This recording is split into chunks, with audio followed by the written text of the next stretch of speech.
Okay, so great. So the New York City Retirees is an organization that came about in 2021 because at that time, the city of New York went to take away our Medicare, force us into a Medicare Advantage plan.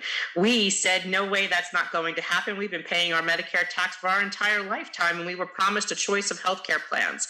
And it seemed that there was a large group of people that did not understand that privatizing Medicare, forcing retirees into Medicare Advantage was a bad thing, because they kept saying to us, well, it's enhanced. It has things and benefits that are not in Medicare. It's better for you. It's a good thing. You'll like it. You're just confused. No, we weren't confused. We knew exactly what Medicare Advantage was. And as Wendell has taught us for years, it's not Medicare and it's not an advantage.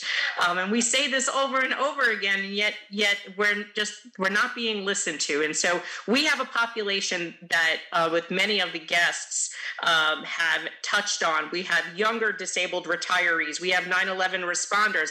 Fire, police, EMS are our younger disabled workers, retirees. We have our older retirees who served this city for decades.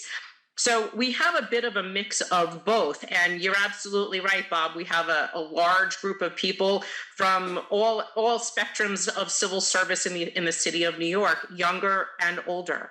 And all of us had one thing in common. About 3/4 of us were on traditional Medicare and the city supplement. And all of a sudden, all of those choices were being taken away from us, and we were being forced into one Medicare Advantage plan. Or we were told later on, when the mayor went to double down on this, when he had lost in court several times, he took away all of our choices, including the ability even to pay for healthcare, which of course violated city law, which was one of the issues that we had, and forced us into one plan. He even made our traditional Medicare senior care supplement so painful to stay in that it prompted that third lawsuit, the second lawsuit. So we are currently right now in court with the city of New York on 3 separate cases. One is in the highest court, the New York State Court of Appeals, and the other 2 are in the First Department Court of Appeals. The New York City Retirees has won at every level so far. We have not lost, knock on wood. That will still stay the same, and we are fighting for traditional Medicare.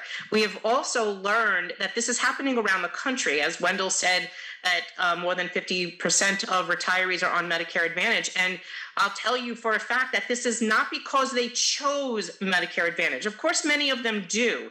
But what we're seeing around the country is that these insurance companies and brokers who are making like triple the commissions are approaching municipalities and unions and saying, we've got a plan for you and it's free and it's better than that Medicare that you're already offering them. You put them in this and you'll save money, and that money you could use towards a raise or whatever.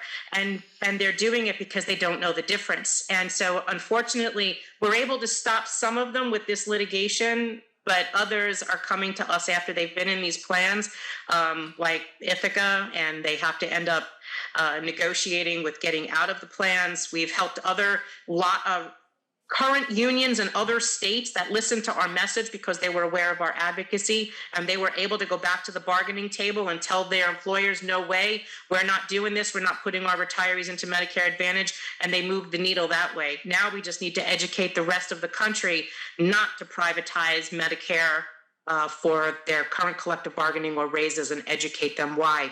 Because this, in our opinion, not only has an effect on what's happening today, but nationwide will impact Medicare trust going forward. That we may not have Medicare, but they surely won't if this trend keeps going.